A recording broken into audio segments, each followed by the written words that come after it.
আসসালামু আলাইকুম ওয়া রাহমাতুল্লাহি ওয়া বারাকাতুহু। আশা করি সকলেই ভালো আছেন।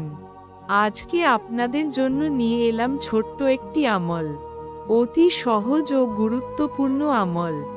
বিশ্ব নবী সাল্লাল্লাহু আলাইহি ওয়াসাল্লাম বলেছেন, যদি কোন ব্যক্তি এই আমলটি নিয়মিত করতে পারে, সে অবশ্যই জান্নাতে প্রবেশ করবেই ইনশাআল্লাহ।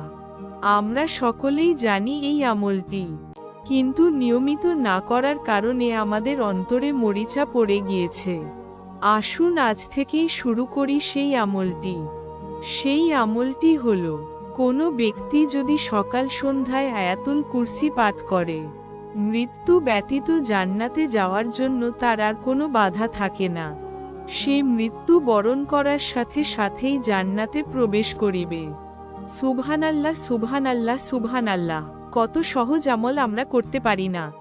আল্লাহ আমাদের তৌফিক দান করুন। আমিন।